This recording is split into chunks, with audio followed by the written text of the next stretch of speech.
Y como te decía, ojalá que esto continúe en el futuro con más intercambios, experiencias y cuando pase la procesalidad, pues que se haga un poco más procesal el asunto. Pero de entrada, pues muchas gracias y un placer y un honor que estés con nosotros. Un poco del SAIN ya tiene su historia y su seminario del posgrado de Ciencias Sociales y Humanidades. Trabajamos generalmente temas diversos temas, últimamente más enfocados hacia crisis, gestión de crisis antes sobre COVID, por ejemplo, etcétera. Una vez nos tocó, bueno, quisimos, bueno, sí, lo quisimos y lo hicimos, eh, tratar de hacer el seminario con algunas películas, tenemos por ahí dos o tres, la de Utoya, por ejemplo, y otras películas por ahí que pueden servir para el análisis institucional, pero ya tenemos trabajando en eso y ahora pues creo que tenemos creo que es la primera vez con que tenemos a alguien de esa parte del mundo que está con nosotros y para tocar temas que nos unen a todos nosotros, ¿no? Que estamos viviendo, que es el tema de la migración y esos enfoques. Y pues muchas gracias, Andrés. Voy a dejar la palabra a Carlos para que introduzca un poco el tema, a ti también, y que conduzca esta sesión. Y ya luego volvemos a comentar las preguntas, pero bienvenido. A ti, Andrés, y a todos los que nos están viendo de otras partes también, bienvenidos y luego nos ponemos de acuerdo para otros avances. Adelante, Carlos. Muchas gracias, doctor Culebro, y bueno, también agradecerle a Andrés Pereira por sumarse a esta sesión del Seminario en Análisis Institucional, que es un seminario que, como decía Jorge, ya lleva varios años en funcionamiento y, bueno, se trabajan en este seminario temas diversos asociados a la gestión y política pública, temas de estudios organizacionales e institucionales, y una de las líneas de investigación que hemos abordado desde hace varios años pues tiene que ver con las migraciones, las movilidades y las fronteras, y por ello la invitación que te hicimos a este seminario, ¿no? Porque además algunos de los colegas que están presentes en el seminario trabajan temas sobre migración, y creo que algunos de los temas que vas a tratar el día de hoy de alguna forma se vinculan con los temas de investigación que se están desarrollando, y además tienen que ver con la coyuntura actual del fenómeno migratorio y las movilidades, y con todos estos temas y conceptos que se están empezando a estudiar, ¿no? Como securitización, inmovilidades, humanitarismo, derechos humanos, políticas migratorias, etcétera. Entonces, creo que la presentación que nos vas a compartir el día de hoy, bueno, viene también a abonar a varios de los temas que hemos tratado específicamente en este seminario, que tienen que ver específicamente con la gestión de crisis, la gobernabilidad migratoria, entre otros temas. Y para no colgarme más y darte la palabra, Andrés, me gustaría un poco compartirles a los y las colegas tu experiencia, ¿no? En este campo. Pues bueno, el doctor Andrés Pereira es doctor en Ciencia Política por la Universidad Nacional de Córdoba, es licenciado en Ciencia Política por la Universidad Nacional de Río Cuarto, en Argentina. En la actualidad se desempeña como investigador asistente del CONICET en el Instituto de Estudios Sociales de la Universidad Nacional de Entre Ríos. Además, es integrante del programa Migraciones y Movilidades, Perspectivas Críticas del CIES-CONICET, y sus líneas de investigación se vinculan con el estudio del control migratorio y en particular con la securitización de las migraciones y el desarrollo de tecnologías de vigilancia de las migraciones y las fronteras en Argentina. Además, me gustaría agregar que Andrés Pereira es parte del grupo de trabajo que tenemos aquí con la UAM Coajimalpa, el grupo de investigación del Seminario en Estudios Multidisciplinarios sobre Migración Internacional, además de ser colaborador como parte del comité editorial y científico de la revista Diarios del Terruño, Reflexiones sobre Migración y Movilidad, que editamos a través del posgrado y la División de Ciencias Sociales de la UAM Coajimalpa. Y el día de hoy nos va a presentar el tema titulado Algunos interrogantes en torno a la relación entre migraciones, seguridad y derechos humanos. Sobre este tema compartimos algunas lecturas con las y los colegas para que más o menos tengan la base de lo que nos vas a presentar el día de hoy, y que una vez que hagas tu presentación podamos después pasar como a la parte de preguntas, comentarios y tener un diálogo un poco más horizontal contigo. Así que, sin más, bueno, te agradecemos de nuevo y, bueno, adelante con la presentación, Andrés. Muchas gracias. Bueno, buenas tardes a todas y todos. En primer lugar, agradecer al doctor Jorge Culebro y también agradecer a Carlos especialmente por la invitación para participar de este seminario. Para mí es un gusto, ya nos hemos encontrado en otros espacios y la verdad que es un placer el trabajo que venimos haciendo, entonces para mí también es muy importante poder estar acá hoy. Y bueno, y agradecerle también a todos los presentes por tomarse el tiempo para escuchar un ratito. Y espero que, mucho más allá de lo que pueda decir yo, después podamos sostener alguna conversación, diálogo, preguntas, críticas, lo que quieran expresar. Voy a compartir la presentación.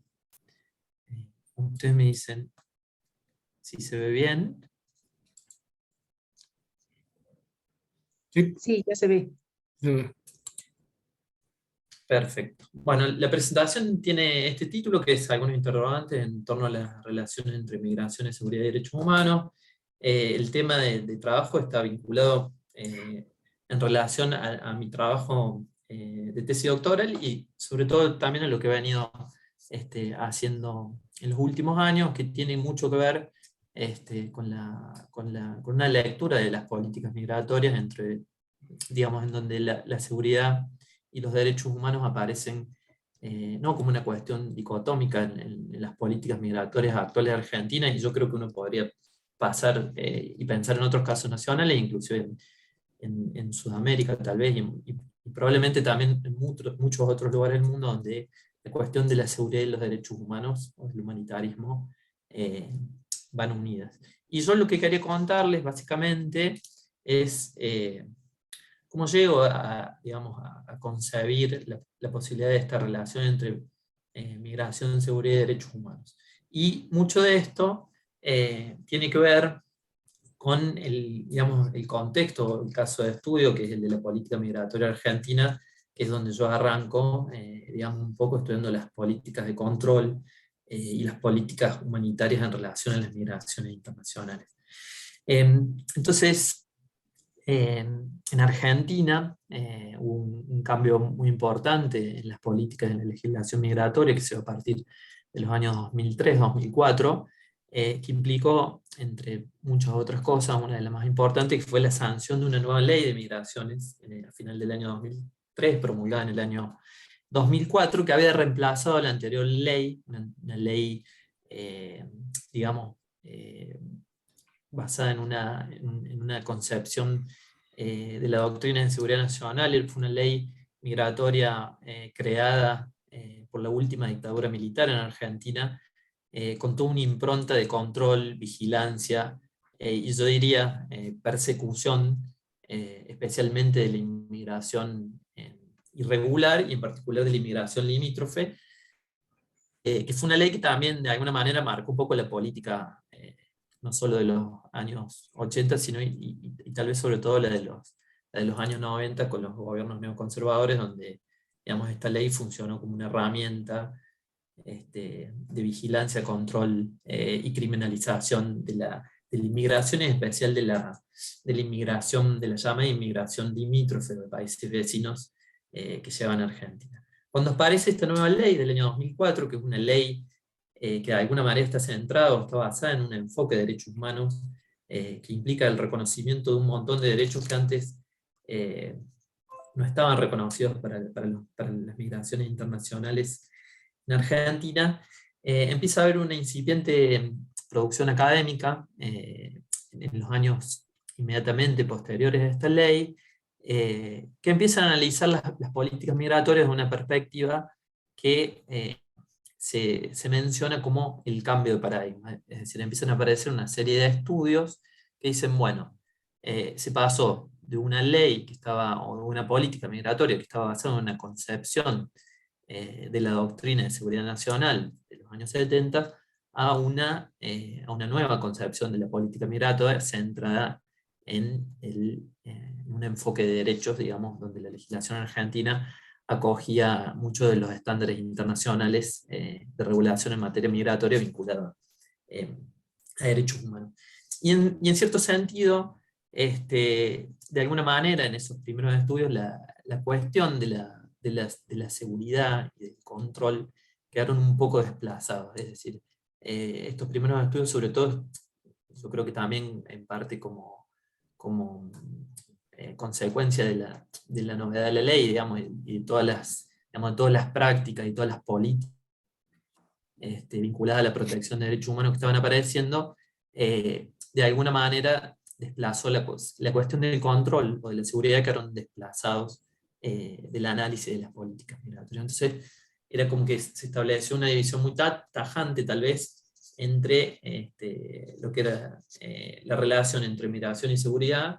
Entonces, eso era algo que se estudiaba de la ley anterior hacia atrás, y la relación entre migración y derechos humanos es una ley es una cuestión que se estudiaba en relación a las nuevas, o a la llamada nueva política migratoria argentina, que comprende el periodo, para situarnos un poco, entre el año 2004 y el año 2015, digamos. Entonces, bueno, estas son algunas primeras cuestiones que se comienzan a ver, y que aparece ahí la cuestión, porque aparece ahí la interrogante por la seguridad y los derechos humanos, no como algo separado, sino como algo junto. Porque, digamos, una de las cosas que yo empiezo a ver es que los gobiernos neoconservadores, por ejemplo, de Carlos Menem, en la década del 90, también hubo un uso de alguna retórica, digamos, de derechos humanos, para justificar ciertas medidas de control migratorio.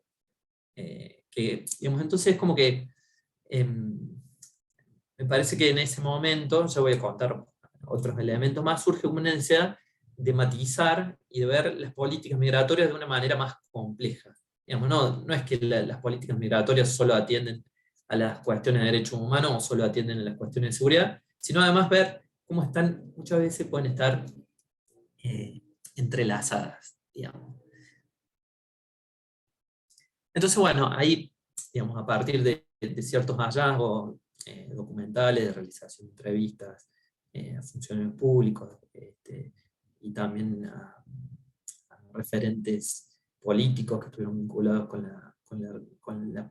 la sanción de esta nueva ley, y la puesta en marcha de esta nueva política con enfoque de derechos, bueno, surgen algunas preguntas, que era cómo analizar esta relación entre seguridad y derechos humanos en las políticas migratorias, ¿no? Y qué perspectivas teóricas y qué operaciones metodológicas pueden ayudarnos para comprender. Entonces, acá viene como algo un poquito más complejo, que es parte del proceso de la investigación, que es, bueno, cómo es que de alguna manera llego a darme cuenta que existe una relación entre migración, seguridad y derechos humanos. Bueno, tiene que ver con producciones que ya lo venían anunciando, producciones académicas que ya lo venían anunciando, con la adopción de una cierta perspectiva teórica, que en otros contextos también ya venía analizando cómo migración, seguridad, humanitarismo están vinculadas, y también esto impacta también en cierta perspectiva metodológica sobre cómo mirar las políticas de una manera más panorámica, y cómo establecer relaciones entre elementos que a primera vista parecían no tener, digamos. Entonces, acá para mí es central los trabajos de Eduardo Domenech, que empiezan de alguna manera a interrogar y a complejizar estas perspectivas más dicotómicas entre seguridad o derechos humanos, y en particular una categoría de la cual para mí es una de las más importantes, o de los trabajos más importantes para mi trabajo, que es esta categoría de control con rostro humano, que hace referencia básicamente cómo ciertas medidas de control de alguna manera son barnizadas, para decirlo de alguna manera, son pintadas con cierto discurso de los derechos humanos, cuando en realidad, en el fondo, están destinadas a ejercer el control o la vigilancia de las migraciones. Entonces acá también aprovecho para decir que si bien este trabajo que yo estoy presentando tiene que ver mucho con la tesis de doctorado y con algunas cosas que estoy haciendo ahora, no es un trabajo que sea individual, sino que también está construido en el marco de un trabajo mucho más amplio con otros colegas, en particular con el grupo que dirige Eduardo Domenech en la Universidad Nacional de Córdoba. Entonces, si bien yo estoy presentando una partecita, hay otros colegas que están trabajando cosas similares y otros temas también dentro de un esquema más amplio de comprensión del control migratorio que se ha trabajado grupalmente. Y una de las, digamos, dentro de las perspectivas teóricas que a mí me abrieron la posibilidad de comprender la relación entre migración, seguridad y derechos humanos, yo acá cité dos, digamos. Hay poquitas citas, son mucho más los trabajos, pero yo quería dejar como asentado cuáles son los autores, digamos, los 3 o 4 autores, después vienen un montón más que contribuyen a estos debates, pero que me produjeron ciertos interrogantes y produjeron un cambio importante en la mirada sobre las políticas migratorias. Uno fue el trabajo de Didier Fassin sobre el humanitarismo, que es un trabajo en el cual Fassin, que además trabaja cuestiones vinculadas al control y la vigilancia de las migraciones, abre con una noción que es muy importante, que es el gobierno humanitario. Que para decirlo básicamente, él analiza cómo las políticas públicas en diferentes ámbitos, pero entre ellos las migraciones, se han transformado en las últimas décadas y cómo estas políticas están cada vez más definidas por el despliegue de los sentimientos morales, así es como lo dice él, y cómo, bueno, la orientación de las políticas, cómo se producen las políticas migratorias, cada vez tienen que ver más con esta idea de vamos a dirigir políticas y en especial a aquellos grupos de personas vulnerables, o que son víctimas, o que son sujetos vulnerables, en particular migrantes y posiblemente en particular migrantes refugiados, y sobre todo las políticas van a tener que concentrarse en aquellas personas, aquellos grupos de personas donde la vida está en riesgo, digamos. Con esta retomo una noción de vidas precarias de Judith Butler, y dice, bueno, en realidad, bueno, todas las políticas públicas, en especial las políticas migratorias, están siendo orientadas, digamos, por esta racionalidad que tiene que ver con los sentimientos morales y en particular por la compasión. Entonces, si el Estado u otros actores, porque además este gobierno Foucaultiano, entonces también incorpora no solo el Estado, sino que incorpora a las ONG, los organismos internacionales y muchos otros actores en el campo de la política. Entonces, bueno, como dice, las políticas van a estar cada vez más definidas en relación a intervenciones humanitarias. Y después, pero además él alerta, y ojo con el humanitarismo, que también a veces está encarnado con cierto cinismo, porque muchas veces estas políticas presentadas como la protección de las vidas vulnerables, a veces implica que justamente sucede todo lo contrario. Que me conecto un poco también con esta categoría de control con rostro humano que trabaja Eduardo Domenech. Y después, por otro lado, vienen los trabajos sobre la securitización de las migraciones. Hay muchos trabajos, para mí, uno o dos centrales han sido los de Didier Vigo y Jeff Hussman, porque también, además de explicar cómo se produce la securitización de las migraciones en una perspectiva muy particular, ellos también pueden ver que está muy vinculada a la noción de humanitarismo. De hecho, en un texto de 2002, están pensando ya hace 20 años, Didier Vigo dice: el humanitarismo, el tratamiento de los migrantes en base a la compasión, por así decirlo, es un subproducto del proceso de securitización. Dice, y sobre todo, dice, cuando la asistencia humanitaria, o cuando el humanitarismo, como criterio de clasificación de los sujetos, sirve como espejo de lo que está bien y lo que está mal, digamos. Como los buenos migrantes aquellos migrantes vulnerables que realmente necesitan la ayuda del Estado, y por así decirlo, los malos migrantes, aquellos migrantes que sin necesitar la ayuda del Estado son abusadores del sistema de refugio. Él sobre todo está pensando en Europa. Por supuesto que yo no digo que estas teorías pueden ser trasladadas así nomás al contexto argentino, al contexto de Sudamérica, pero sí me parece que inspiran o pueden servir para abrir ciertos interrogantes en los que tal vez nos ayuden a ver ciertos fenómenos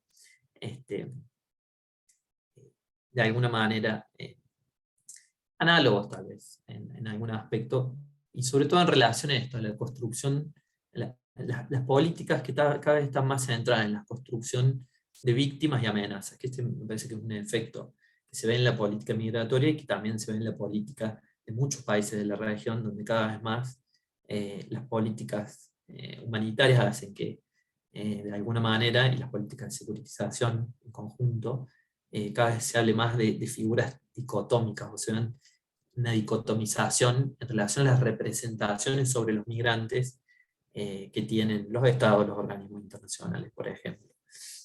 Yo voy a ir ahí con un ejemplo bien concreto para ponerlo. Entonces, en términos, digamos, en términos de perspectiva teórica y en términos de perspectiva metodológica, bueno, es no separar las cuestiones que tienen que ver cuando nosotros nos encontramos analizando una política migratoria, sea a través de documentos, a través de entrevistas, a través de la técnica de investigación que utilicemos.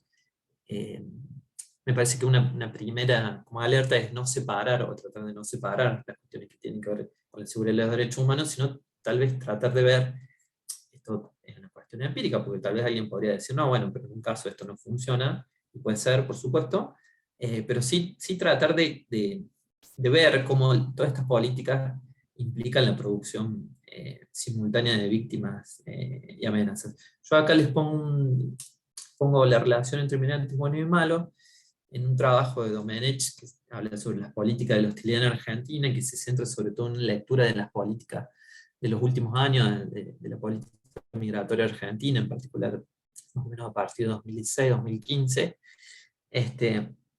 donde él muestra claramente cómo ciertos grupos de migrantes son construidos como buenos migrantes, ¿no? Son los migrantes que, desde una perspectiva instrumental, de alguna manera, son vistos como migrantes que hacen aportes, ya sean económicos, culturales. Y por otro lado, están los malos migrantes, digamos, esos migrantes criminalizados, a los cuales se los etiqueta como portadores del delito, del narcotráfico, y un montón de otras cuestiones, son criminalizados, pero esas figuras juegan, digamos, no es que son dos miradas dentro de una política, sino que esas dos miradas se fortalecen, digamos. Esto de nuevo, digamos, como hay buenos migrantes, hay malos migrantes también. Y esta mirada se fortalece y fortalece también el control, digamos, en relación a los supuestos malos migrantes, digamos, ¿no? Y siempre permite sostener al mismo tiempo políticas que son tal vez más inclusivas con ciertos grupos migrantes y más excluyentes con otros grupos. Entonces, bueno, la idea es como no dicotomizar, sino trabajar estas cuestiones, o tratar de ver cómo muchas veces las cuestiones que tienen que ver con la seguridad y con el humanitarismo se fortalecen mutuamente. Yo acá traía una categoría que había trabajado en alguno de mis textos, que era el humanitarismo de prevención, que esto se veía claramente en la nueva política migratoria argentina, cuando uno escuchaba hablar a los funcionarios, muchas veces Arias Duval, que fue el director nacional de migraciones, que claramente no había, esto lo quiero dejar, pero no había una perspectiva, o no había una política de securitización de las migraciones, ni de criminalización. Si uno escucha muchas veces los discursos, no va a encontrar eso. Pero sí estaba la cuestión de, por un lado, de la protección y de la seguridad, y todas unidas en una figura que era la de la irregularidad migratoria. Porque generalmente lo que uno encontraba en los discursos era, bueno, la necesidad de proteger a los migrantes irregulares. Por eso durante esa época hubo programas de regularización migratoria, de conceder ciertos derechos, más allá de la irregularidad migratoria, que fue tal vez uno de los logros más grandes de la ley migratoria argentina, que era garantizar derechos como por ejemplo la salud y la educación, más allá de la situación administrativa regular y irregular de los migrantes. Pero al mismo tiempo, la irregularidad era vista por estos funcionarios como y lo decían así textualmente, como un caldo de cultivo, ¿no? Entonces ellos decían, bueno, pero, o sea, a los migrantes al mismo tiempo hay que protegerlos, porque son irregulares, pero al mismo tiempo la irregularidad, cuidado, porque puede generar situaciones de exclusión y situaciones de predilictuosidad, como dice Entonces dicen, por eso hay que, no lo dicen de este modo, yo digo, hay que vigilar, o se establece un sistema de vigilancia, porque también los programas de regularización y también el desarrollo de muchas otras tecnologías en esta época estuvieron vinculados a la identificación de todos los migrantes. Digamos. Y cuando cuando en los discursos aparecía el tema de la identificación, decían, bueno, porque si cometen un delito, sabemos de dónde están y podemos ir a buscarlos. Entonces se veía como muchas veces, había como ciertas representaciones de los migrantes, o como víctimas o como amenazas. Y que inclusive un grupo de migrantes en un momento puede ser víctima, pero también se podía convertir en un riesgo, digamos. Sobre todo en este mecanismo de prevención, era fuerte la noción de riesgo, porque ahí yo distinguía entre amenaza y riesgo, porque la idea de riesgo era la posibilidad de que este grupo de migrantes irregulares se transformara en delincuentes, por ponerlo así, o cayeran en la comisión de un delito. Por eso iba muy unido a este humanitarismo de prevención, era la idea de regularizar también para prevenir, digamos. No era solo la idea de otorgar derechos, sino de gestionar esta población o de gobernar esta población para que no se terminara convirtiendo en un problema de seguridad. Porque era una de las posibilidades, potencialmente, ¿no? Diferente a, después si quieren lo puedo trabajar más, a otras perspectivas que sí podrían ser calificadas como de securitización o de criminalización muy abierta de la migración, que eran bastante distintas a este humanitarismo, o lo que yo llamaba como un humanitarismo de prevención. Pero así podría haber muchos ejemplos, digamos, de estas miradas, o estas representaciones sobre los migrantes como víctimas y amenazas al mismo tiempo, como por ejemplo Trabajo Vivo en relación al sistema de refugio en Europa, digamos, los verdaderos refugiados y aquellos que son abusadores del sistema del refugio y por lo tanto son malos migrantes, para así decirlo. Y yo, digamos, lo que intenté mostrar es cómo las políticas migratorias pueden ser vistas al mismo tiempo, digamos, como no es necesariamente hay que separar las cuestiones humanitarias de las cuestiones securitarias, y como muchas veces ambas están vinculadas al control de la migración. Y algunas consideraciones que yo tenía en relación a esto, que para mí son parte de las políticas actuales en Sudamérica, en muchos países, que tienen que ver con esto, la centralidad que adquieren estas representaciones sobre los migrantes, sobre las migraciones como sujetos víctimas vulnerables, pero también como amenazas y riesgos, digamos. Como que me parece que cada vez más las políticas migratorias se juegan en esta especie de binomio de migrantes buenos y malos, que de alguna manera también reproduce aquel viejo binomio que siempre está latente, o que es otra forma de decir esto, entre migrantes deseables, para tomar el vocabulario de otras épocas, ¿no?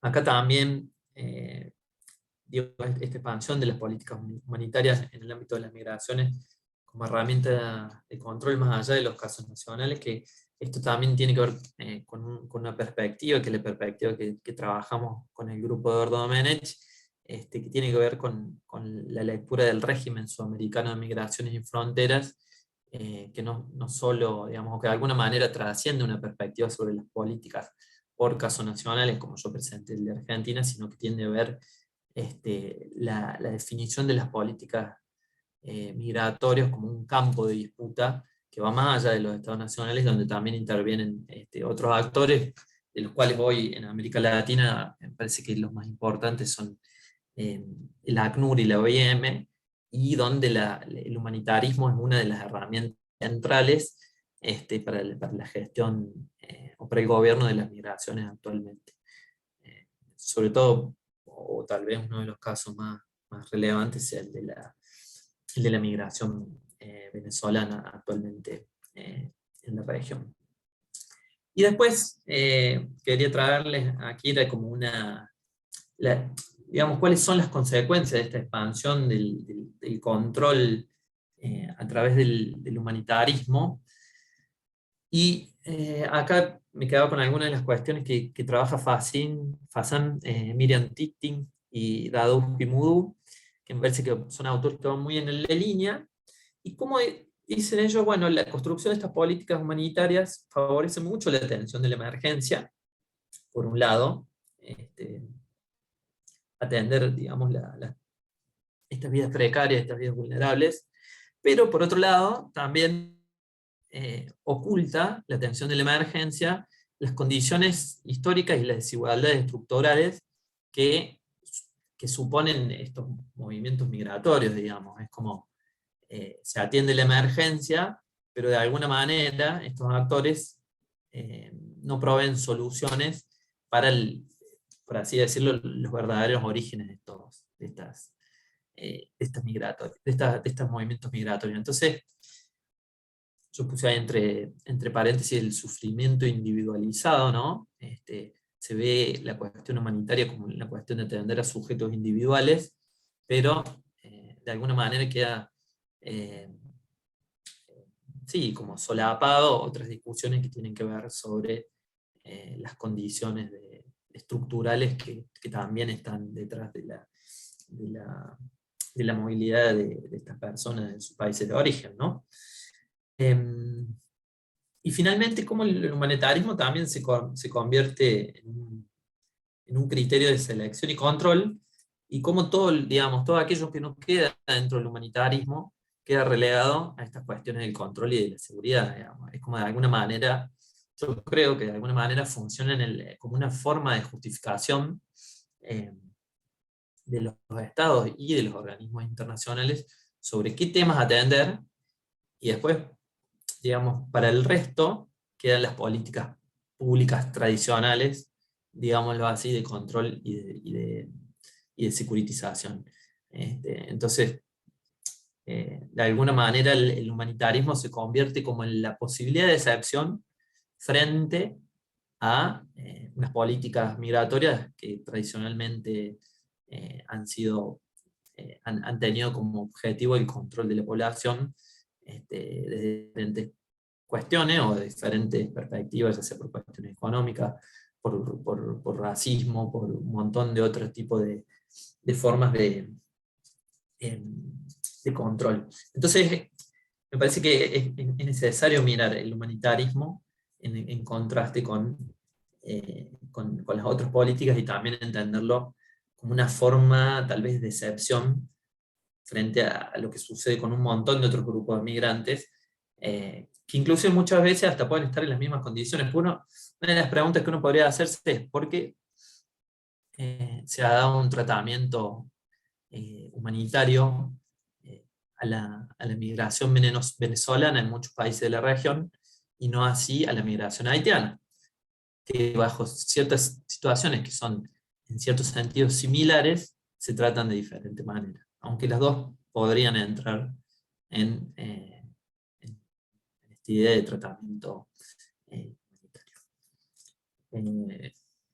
Así que bueno, aquí les dejo algunas recomendaciones, yo después se las paso a Carlos, pero son algunos trabajos de Eduardo Domenech, de Angélica Alvites, de Lourdes Basualdo, que ha trabajado mucho estas cuestiones que tienen que ver con el humanitarismo, pero vinculado a la atención de migrantes en el sistema de salud, donde es una cuestión central, ¿no? Porque la cuestión de la vida ahí y las vidas precarias, muchas veces por el acceso a tratamientos médicos que implican la vida o la muerte de las personas, me parece que es un trabajo muy interesante, igual que el de Karina Trabalón sobre migrantes haitianos en Argentina, donde también se abordan estas cuestiones del humanitarismo, y también los trabajos de Janet Clavijo, en donde ella trabaja específicamente con refugiados, también, digamos, son una de estas poblaciones que, si se quiere,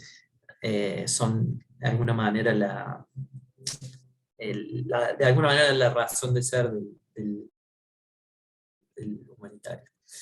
Así que bueno, quería dejarles esta pequeña presentación, quería contarles cómo de alguna manera se pueden ver vinculadas estas políticas humanitarias y securitarias.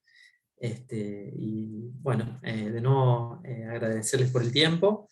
Sé que me pasé por unos cuantos minutos, pero bueno, ahora no, atento a sus comentarios, a sus críticas. Me gustaría saber, conocer si les parece que es una mirada que puede tener cierta utilidad, si tal vez pienso que tal vez en el contexto mexicano haya alguno de estos puntos que tengan cierto asidero y tal vez otros no. En ese sentido me parece que también, esta es una opinión muy personal, pero cuando uno ve ciertas perspectivas, a veces hay que ser pragmático en cierto sentido, porque tal vez no tienen cabida en el lugar o en la realidad que uno está viendo. Entonces, si no funcionan, es mejor tomar otras. Así que bueno, nada, muchísimas gracias. Muchas gracias, Andrés, por tu presentación, ¿no? Y por la síntesis que haces de todo el trabajo que has venido desarrollando sobre una temática que, claro, que puede observarse en varias regiones del mundo con los movimientos migratorios actuales y con lo que estamos viendo que también sucede en diversas latitudes. Y además me quedo con esto que dices al final, ¿no? De si las perspectivas al final pueden también implementarse u observarse en diferentes regiones que conforman los corredores migratorios y sobre todo donde también la forma de operar del gobierno es bien distinta. Pero bueno, para no monopolizar la palabra, quisiera abrir una serie de preguntas y comentarios para las y los colegas. Por aquí tenemos a Arturo. ¿Alguien más?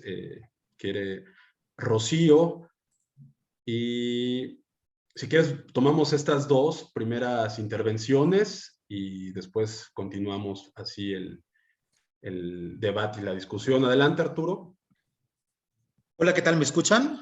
Sí, todo bien, todo bien. Perfecto. Primero que nada, un abrazo a todos. Andrés, un abrazo. He trabajado haciendo cositas contigo y te conozco bien, conozco tus temas. Muy interesantes los textos que nos mandaron. Se me hicieron muy, muy buenos, unos que escribiste ahí con Janet Clavijo, todos muy, muy buenos. Justo quería hacer una reflexión a partir de lo que nos presentaste hoy, porque creo que cada vez esta dicotomía sobre si el migrante es bueno o malo se ve cada vez como más, no sé cómo decirlo, como cada vez se distingue más. En México, por ejemplo, lo tenemos muy claro, tenemos más de 1 millón de estadounidenses viviendo en nuestro país, tenemos una comunidad fuerte de europeos, en especial de españoles y de alemanes que han venido disculpen, hay como una ambulancia o algo así que suena, que vienen aquí, que han venido aquí al país, y por lo general, como ellos vienen en una posición muchas veces jalados por unas empresas o con inversiones para abrir sus propias empresas, la gente los tiende a ver como buenos, ni siquiera se les cuestiona, se llega a ver, se les llega a relacionar ni siquiera en notas de prensa con algunos delitos o algo así, que sí pasa con otros migrantes. Aquí lo que tenemos ya un problema ya no es tanto de migrantes, sino muchos refugiados centroamericanos que se escapan a partir de la violencia en especial, que viven en sus países, y la gente les tiene, o sea, hay toda una construcción social de que los migrantes centroamericanos son malos, hacen cosas malas, están vinculados con cosas del crimen organizado, cosas así. Y es una realidad muy dura que creo que aunque las leyes no distinguen, al mínimo las leyes mexicanas, no distinguen, sobre todo las basadas en derechos humanos, si las personas tienen un pasado o no, si cometieron ciertos delitos o no en sus países de origen o algo así. Muchas veces ellos lo reconocen. Me ha tocado entrevistar hondureños, ellos han reconocido que por ciertas guerrillas o por ciertas problemáticas que tienen en sus territorios han atacado o han incluso hasta matado personas y por eso están huyendo. Simplemente nada más se queda en esa como dicotomía, y cuando uno ve la prensa, muchas veces una prensa que no busca profundizar, sino busca más bien a veces apoyar a ciertos tipos de decisiones que se toman en el régimen actual, que también ha pasado con otros regímenes que estaban antes, o sea, que es una cosa que se ha repetido. Justo queda esa como imagen donde el migrante, por un lado, es bueno, el que invierte, el que trae dinero, el que llega a dirigir empresas y a dar trabajo acá, el que llega a poner plantas que se dedican a cierto tipo de cosas, con todo y que pueden ser con lógicas extractivistas o no. Y el otro, el migrante, es el migrante que viene a suplirnos, que es malo, que viene a quedarse con nuestras mujeres, que viene a quedarse a quitarnos los trabajos, que es una dinámica totalmente muy similar a la que sucede, de hecho, en Estados Unidos, a veces con los migrantes mexicanos, ¿no? O latinoamericanos, que tienen esta como dicotomía. Y es muy interesante, por lo tanto, el estudio de esta dicotomía, ¿no? A profundizar me parece rico, porque es justo develar dónde están los problemas o las fallas en las percepciones de un grupo y del otro. Pero bueno, es mi comentario, y felicitarte por esta exposición. Adelante, Rocío. Hola, buen día. Espero no se me interrumpa la conexión porque anda fallando. Muchas felicidades por la exposición, y tengo en particular dos observaciones, una relacionada con este estudio que destaca la particularidad de la política migratoria en Sudamérica, vinculada a lo que está sucediendo en esta política migratoria en Norteamérica, cómo partimos de dos visiones completamente distintas en un mismo continente, y cómo estos enfoques que se van particularizando en esta cuestión de seguridad, y ahora el enfoque de derechos humanos, es muy peculiar la forma en vincular estas dos vertientes de estudio en la perspectiva en lo que ustedes están trabajando. Y mi pregunta es, si estamos hablando de un enfoque de derechos humanos, ¿quién designa qué es derecho humano? Sobre todo con esta última acotación que vinculaste de la geopolítica del humanitarismo desde el punto de vista que se aplica a Venezuela, y ese humanitarismo que se tendría que retomar en cuanto a la migración de Haití. Cuando hablamos de control con rostro humano, tenemos que tomar en cuenta justamente quiénes están enfocando, bajo qué mirada, bajo qué parámetros, definir qué sí es derecho humano y qué no se encuadra sobre este derecho humano, sobre todo partiendo de esta base de la política, ¿no? Y pues muchas gracias por esta participación y el trabajo que nos expone. Gracias, Rocío. ¿Te parece si tomamos la pregunta, comentario de Janet, Andrés, para que después... Sí, y después, sí, gracias. Adelante, Janet. Hola. Pues bueno, voy a comenzar felicitando a Andrés. Ella tiene la oportunidad de ver un poco su trabajo y realmente es muy interesante. Felicidades, Andrés. Y bueno, creo que estoy contagiándome algo de Carlos Alberto en relación a que yo me he estado preguntando, digo, no es algo nuevo, desde que empecé también estos temas migratorios y me empecé a meter en estas cuestiones que yo los enfoco a los estudios críticos, me pregunto, ¿realmente sirve per se este tipo de análisis? Pueden ser dicotómicos o mucho más amplios en relación a categorías de análisis, a describir, a revelar. O sea, si no llegamos más allá, es decir, creo que se ha vuelto una tipología exagerada, o sea, exagerada. tenemos categorías de análisis muchísimas. Ahorita voy a hacer alusión a algunas, pero vamos, o sea, sí me llama la atención que nosotros, bueno, que la academia creo que hemos caído muchísimo en eso, en describir, en revelar fenómenos a través de categorías de análisis, pero hasta ahí nos quedamos. Y a veces la única respuesta que tenemos son cuestiones de resistencia y demás, que bueno, pues eso ya, digo, dentro de todo, como que es sabido, vamos, o sea, que la resistencia, pues es la forma, o sería la forma más idónea también, de al final de cuentas, hacer un cambio, a lo mejor un cambio radical, un cambio en nuestras sociedades. Entonces, yo te quería preguntar, desde tu punto de vista, Andrés, ¿cuál es el camino que debemos de seguir la academia en estos estudios migratorios? O sea, ¿qué es lo que tenemos que hacer? ¿Cuáles son los desafíos que tiene que haber o plantearnos nosotros para que sean mucho más, que se puedan aplicar a la realidad y que no nada más nos quedemos como tipo filosofía en el análisis, en el discurso y que criticamos por una parte? O sea, que estamos diciendo es que el discurso de los derechos humanos, el discurso político, el discurso social, pero por otro lado creo que el discurso de la academia no, tenemos que salir como ese círculo, me parece. Eso quería preguntarte, ¿cómo lo ves tú? Quizá yo tengo una percepción equivocada y me gustaría ver tu opinión. Por otro lado, algo que me llama la atención es que este tipo de categorías de análisis que tú mencionas, o sea, son muy interesantes.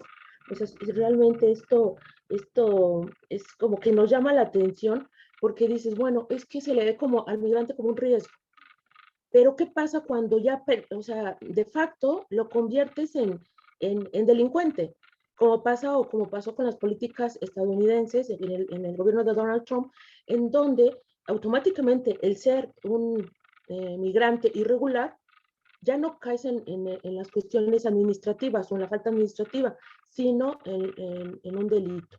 Obviamente ya el hecho de ser migrante irregular te asigna, ¿no? Y que ha sido estudiado por las cuestiones de crimination o migration, porque se maneja de las dos formas. Entonces, a mí me llama mucho la atención que en ocasiones, o sea, las propias políticas criminalizan de facto a los migrantes y no se necesita que realmente cometan posteriormente una conducta típica, jurídica, culpable y punible, vamos, ¿no? Y ahora bien, en relación a las categorías de análisis, son desafortunadamente muy subjetivas. No nada más en cuestiones de migración, en cuestiones de derecho internacional en general, pero también en cuestiones de derecho, vamos, en todos los niveles.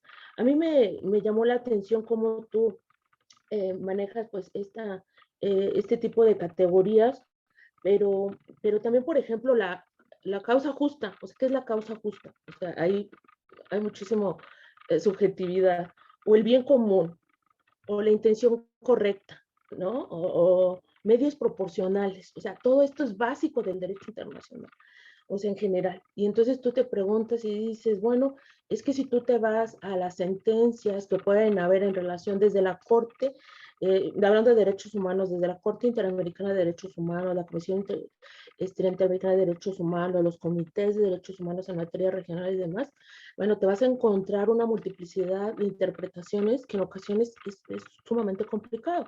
Ahora, si te vas al modelo universal, pues todavía peor, ¿no? O sea, ya el modelo universal es sumamente complicado. Entonces, creo que este tipo de definiciones, en lugar de darnos certeza jurídica, seguridad jurídica, lo único que dan es la posibilidad de que sea como un concepto vacío en que le puedas poner casi todo, ¿no? O sea, tú le puedes agregar lo que quieras o poner lo que quieras, y creo que efectivamente, como tú bien lo decías, son cuestiones utilitarias, ¿no? Utilitarias para el sistema migratorio, según la autoridad para dónde lo quiera llevar. Y entonces lo puedo llevar, si yo quiero un discurso político, decir que protejo los derechos humanos, que efectivamente soy compasivo y demás, pero en la realidad, pues hago todo lo contrario. Entonces, desafortunadamente, este tipo de conceptos son bastante ambiguos.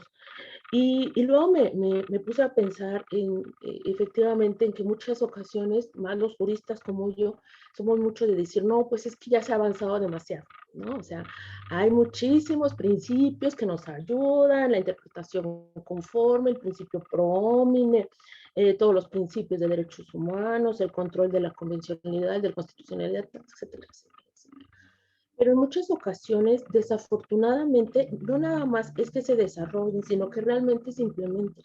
En México, desde el 2011 estaba viendo de la ley, la de ustedes fue, o sea, también, o sea, reciente, vamos a ponerlo entre comillas reciente, y yo creo que todas están viendo los efectos. Pasa lo mismo, por ejemplo, en la reforma del 2011 en materia de derechos humanos. O sea, todavía hay juzgadores, todavía hay personal administrativo, personal de migración, que no sabe exactamente cuál es el enfoque de derechos humanos, pero es que tampoco se lo han bajado. O sea, el enfoque, para ellos el enfoque de derechos humanos es poner que la convención dice esto, y lo pegan en su sentencia o lo pegan en su resolución administrativa. Y no al final de cuentas se ponen a ver que es mucho, mucho más complejo que eso, ¿no? Que tiene obviamente indicadores, variables y demás, y que van más enfocados a políticas públicas, ¿cómo se dice? De manera pues, mucho más técnica. Entonces, bueno, entonces a mí me llamó mucho la atención porque efectivamente desde el ámbito jurídico parecería que tampoco hay como esa salida, ¿no? O sea, ya modificamos, ya hicimos muchísimos mecanismos, ya hicimos muchos principios, y entonces, o sea, por un lado a veces uno se siente acorralado, o sea, ¿hacia dónde vamos? Ya lo jurídico ya no da, y te lo pregunto a ti obviamente desde tu punto de vista, porque nosotros como abogados pues siempre decimos, ay no, es que hay que modificar, hay que cambiar, hay que, o sea, siempre estamos buscando, pero nunca llegamos a lo mejor a una base mucho, mucho más sustantiva. Y bueno, nada más culminar pues esta participación diciendo que desafortunadamente todas estas cuestiones que estamos viendo, lo único que hacen es que merman la confianza en las instituciones. Mucha gente no cree en las instituciones. Es de todo mundo sabido que si le preguntas a personas normales, a personas que no se dedican a esto, que digan, es que los derechos humanos no sirven. O sea, todo lo que tú le digas es que hay buenas políticas de migración. No es cierto, los migrantes. Y entonces empiezan estas luchas, o sea, ya no se centran a cuestiones sustanciales, sino a cuestiones que tienen que ver con un discurso mucho más de odio, mucho más de resentimiento, mucho más de hostilidad. Y entonces dan como, o sea, esta falta de confianza como que les da la entrada, ¿no? A esta serie de discursos que al final de cuentas pues pueden invadir todos los avances que se han hecho. Entonces, a mí me pareció muy interesante en este sentido la falta de legitimidad que actualmente hay a nivel internacional en relación a las políticas migratorias. Nadie está conforme, a nadie le parece nada, entonces pues es fácil destruir y por lo visto es muy difícil construir, ¿no? Bueno, muchas gracias, Andrés. Gracias, Janet. Adelante, Andrés. Bueno, muchísimas gracias por los comentarios y las preguntas. Voy a tratar de responder algunos, los que pueda. No sé si tengo absolutamente todas las respuestas. Pero primero, sobre el comentario de Arturo.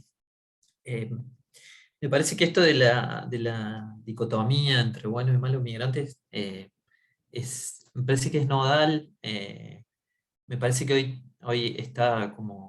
Parece que es nodal hoy y que ha sido nodal siempre, digamos. Acá en la Argentina también ha existido, por ejemplo, esta consideración de la inmigración europea, que fue muy importante hacia principios del siglo y quedó, digamos, en los relatos de la construcción de la nación como una inmigración que vino a aportar, que vino a trabajar, y durante mucho tiempo la inmigración de países limítrofes, bolivianos, paraguayos, peruanos, etcétera, apareció como una inmigración como un problema, digamos, porque eran los que venían a robar la educación, los que venían a abusar del sistema de salud, porque son los delincuentes, ¿no? Y siempre existió como un cierto contraste entre lo bueno y lo malo. Me parece que si uno recorre los países de América Latina, las diferentes políticas y los discursos vinculados a la construcción de la nación, también están estas cosas, digamos. E inclusive también a principios del siglo XX, ¿cuántos países de América Latina establecieron leyes en contra del anarquismo, ¿no? Porque dentro de las migraciones europeas los anarquistas no eran buenos. Y bueno, hay montones de leyes para regular o para expulsar anarquistas, o la migración de chinos culíes en Perú o en Ecuador, ¿no? Y cómo fueron segregados muchas veces, sí, inclusive separados y confinados a vivir en ciertas regiones, etcétera. Digamos, me parece que la historia de la migración deseable e indeseable es como larga, y me parece que en cada uno de estos lugares tiene sus matices, digamos, de acuerdo a contextos históricos, políticos. Lo que a mí sí me parece hoy que es cada vez más fuerte, esta dicotomía en términos del bueno o malo, o del vulnerable y de la amenaza, ¿no? Porque yo un poco lo que preguntaba estoy como que el lenguaje de las políticas migratorias hoy en muchos casos es el del humanitarismo, ¿no? Inclusive con temas como el tráfico y la trata de personas, ¿no? Quienes son víctimas de trata y tráfico tienen un tratamiento diferenciado a otras personas, o quienes huyen de su país por determinada condición, como refugiados, ¿no? El discurso humanitario está muy presente, me parece a mí, en todas las instancias, y es parte del lenguaje, yo creo que hoy común, por parte de la OIM, y el ACNUR, que me parece que son hoy dos organismos centrales en la definición, que guían la definición de las políticas migratorias, ¿no? Pero a su vez está la cuestión, para mí, está el tratamiento humanitario sobre ciertas poblaciones. Por eso digo que el humanitarismo y esta dicotomía entre bueno y malo se vuelve como una frontera de exclusión, ¿no?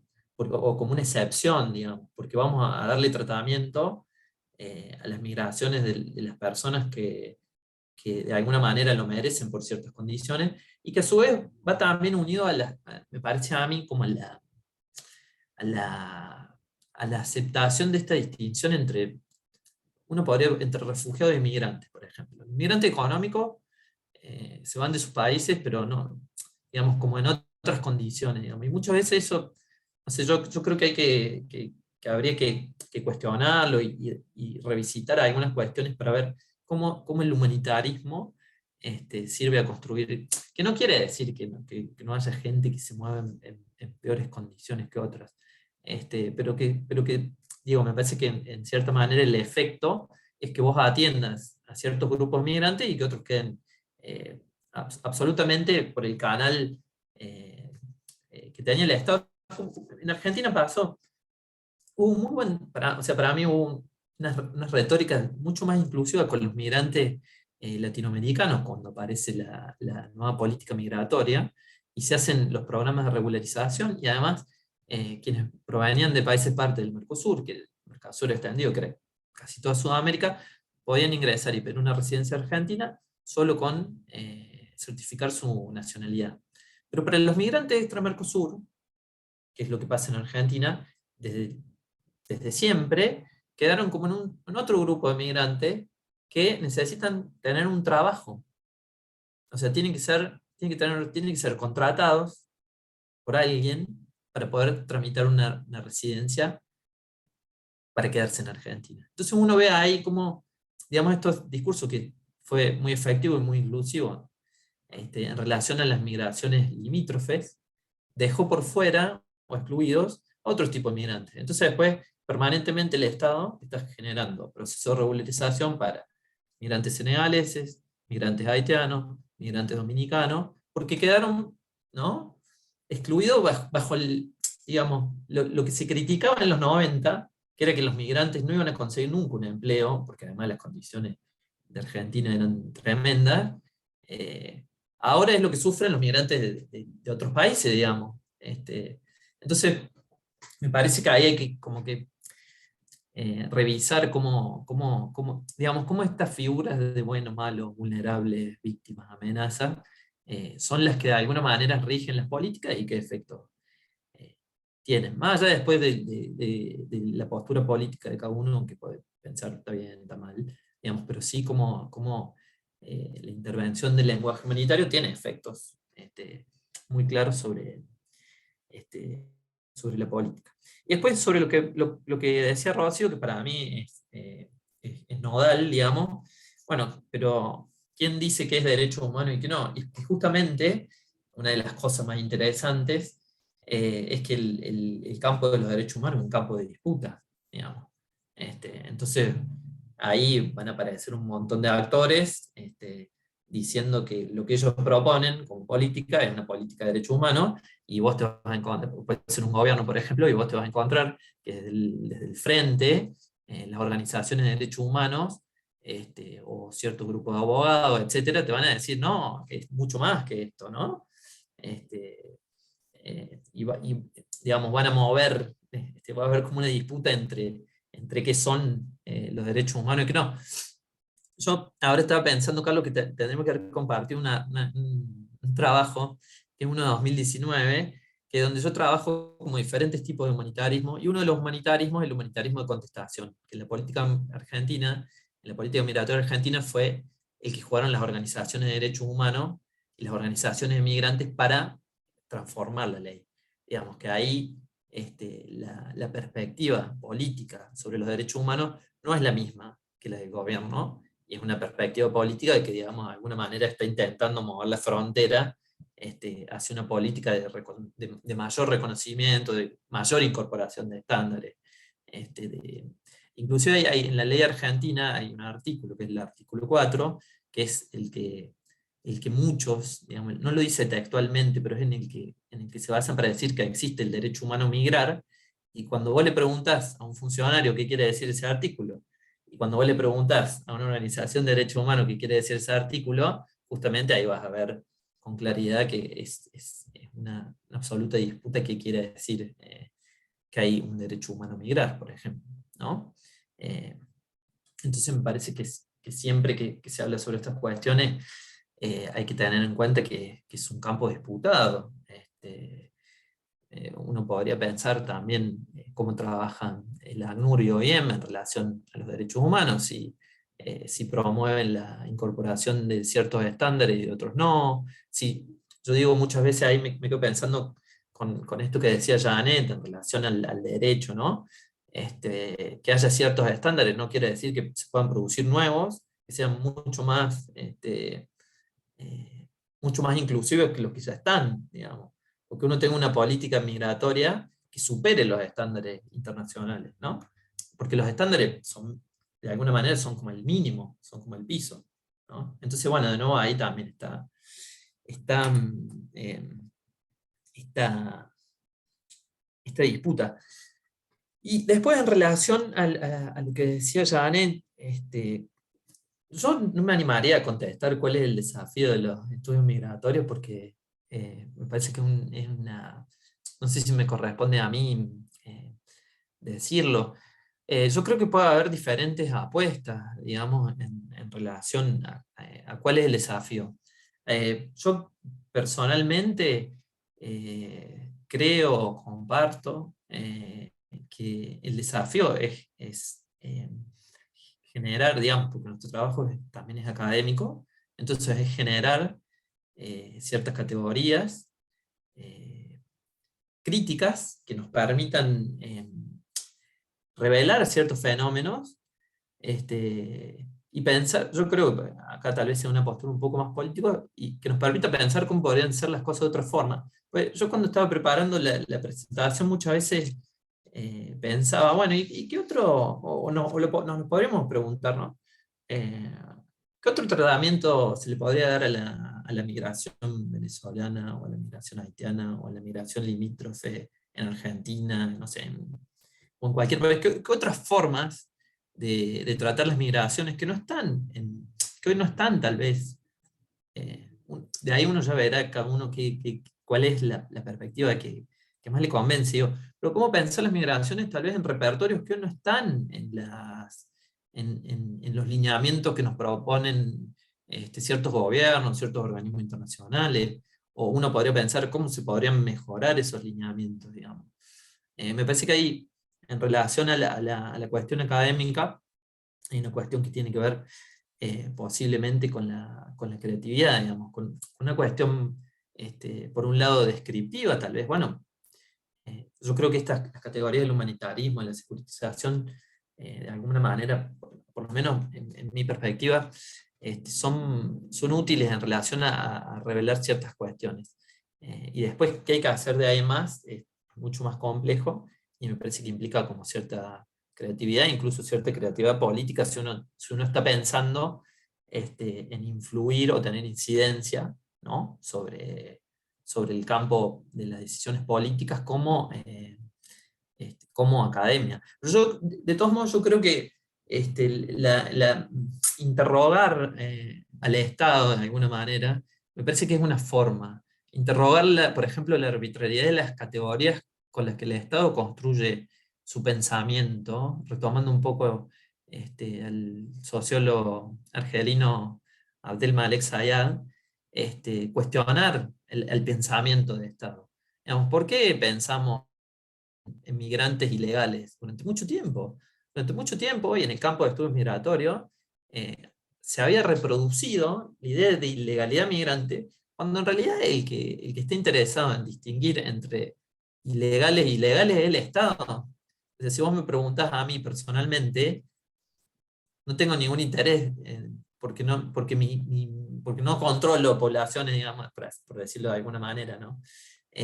Sino que tiene que ver con los intereses de gestión de la población que genera el Estado, que por algún motivo necesita distinguir entre, pero bueno, hay políticas, uno podría ir al mismo Estado, como muchas veces va. Por eso decía yo que uno de los logros tal vez más importantes de la ley migratoria argentina es conceder derechos más allá de la irregularidad migratoria, ¿no? No importa si tú eres irregular o regular, no sé, vamos a poner solo en comillas siempre, legal y ilegal, porque en ese caso eso fue una, digamos, una necesidad del Estado para regular las poblaciones, ¿no? Después habrá que ver ahí, cuando uno se plantea, por ejemplo, el enfoque de derechos humanos, qué efecto tiene eso, ¿no? Porque si tú dices los migrantes irregulares no pueden ir a la escuela, bueno, desde el punto de vista del enfoque de los derechos humanos, eso va a generar un montón de problemas y de interrogantes. Pero me parece que una de las, digamos, me parece que una de las tareas es describir, revelar, que otra es también interrogar estas categorías y cuál es su función, su utilidad, digamos. Y otra de las cuestiones que comentaba Janet es ahí con esta cuestión de los principios, ¿no? Que muchas veces no se respetan. Y por ejemplo, ahora, casualmente en Argentina, en los últimos 2 años, a pesar de que está esta ley, a pesar de que Argentina ha ratificado la Convención para todos los trabajadores migratorios de su familia y que ha ratificado un montón de instrumentos de derechos humanos, la Corte Suprema de Justicia en los últimos años cambió su composición y está emitiendo unos fallos en materia migratoria que, en lugar de citar tratados o pactos internacionales, cita leyes de 1960 de una dictadura militar, por ejemplo. Entonces, todas las herramientas están disponibles, pero cuando la Corte tiene que fallar, se busca una ley, en caso de una operación escandalosa, para no reconocer los derechos que tendría que reconocer si hiciera aplicación de los instrumentos internacionales. Si lo quieren ver esto, una de las personas que estuvo siguiendo este tema es Pablo Seriani Cerna, que es parte del Comité ONU de Derechos Humanos de Migrantes, y ha publicado algunas cuestiones. Bueno, yo lo seguí un poco por Twitter, no sé si hay algo escrito sobre estos últimos fallos de la Corte que, digamos, son regresivos en materia de derechos humanos para los migrantes. Y la legislación no cambió, pero evidentemente la justicia también tiene un condimento político muy relevante, digamos, muy importante, ¿no? El cambio de perfil de una corte cambia de alguna manera que se va a citar y que no, y va en contra de la jurisprudencia reciente, digamos, en los últimos 10 años, no es que es un cambio importante. Bueno, eso, no sé si puedo responder a todo, pero eso es lo que se me venía ahora para contestar un poquito. Gracias, Andrés. ¿Alguien más tiene alguna pregunta o comentario? Adriana, bueno, tenemos a Adriana. ¿Alguien más? Bueno, por ahora tenemos, bueno, tenemos a Adán después. Adelante, Adriana, y si te presentas antes para que sepan los colegas quién eres, rápidamente. Sí, claro. Bueno, pues un gusto escuchar a Andrés. Mi nombre es Adriana Esletza Ortega. Soy profesora aquí en la UAP. Creo que conocí a Andrés en Argentina a través de Vero Jaramillo. No sé si recuerdas, Andrés, alguna vez fui a Córdoba con Vero, justo para un evento de una cumbre de líderes migrantes, y fue muy interesante porque además hubo una cumbre de lideresas migrantes, fue muy interesante eso, ahí en Córdoba, en Argentina. Y claro, creo que desde México es siempre bien importante tratar de ver como otro, no estamos metidos a veces tanto en las dinámicas migratorias Centroamérica, México, Estados Unidos, que de repente creo que sí nos sirve mucho tener como otras perspectivas, ¿no? Y sobre todo, y claro, esto que decías, Andrés, en tu intervención de cómo sí Argentina trató o intentaba avanzar en esta visión de a incorporar derechos humanos, obviamente, en temas migratorios, pero estos retrocesos que se están empezando a ver, ¿no? De una manera bien importante. Mi comentario, mi pregunta, más bien sería, desde la parte sobre todo me pareció muy interesante esto que mencionaste, como humanitarismo de prevención, en el sentido de que, sobre todo en el gobierno actual, aquí en México, se despliega la Guardia Nacional para contener migración con el objetivo de proteger, ¿no? O sea, los queremos proteger para que además se queden en la zona del sur, en la frontera sur, para que no avancen más hacia donde están las zonas de control del crimen organizado. O sea, para que no ocurra la masacre de Camargo, ¿no? Entonces, ¿no? Como las masacres que han venido ocurriendo en los años anteriores. Entonces, los contenemos, les desplegamos la Guardia Nacional, pero lo hacemos porque los queremos proteger. Entonces, es realmente una serie de contradicciones muy, muy, muy importantes, ¿no? Y esto que también señalabas, que entre migrantes buenos, migrantes deseables, no deseables, yo le llamo también a veces como migrantes que importan y migrantes que no importan, ¿no? Porque al menos, por ejemplo, en mi trabajo, yo sigo mucho las políticas migratorias locales acá en Puebla, y aquí, por ejemplo, se le da prioridad migrantes que importan, migrantes poblanos en Estados Unidos que mandan remesas, ¿no? Eso sí importa, ¿no? O sea, para ellos sí debe haber una oficina de atención a migrantes, para ellos sí debe haber políticas, para ellos sí debe haber programas, otros no, ¿no? O sea, entonces las remesas es igual a migrantes que importan, ¿no? Entonces, creo que, pues, bueno, claro, como mencionaste, o sea, el Estado hace estas distinciones, ¿no? Respecto a cómo elaborar sus políticas y priorizar. Pero sobre todo me llamaba mucho la atención, y no sé si lo mencionaste en un momento, sobre todo la parte de construcción de amenazas, que a mí desde el punto de vista de las relaciones internacionales me interesa mucho.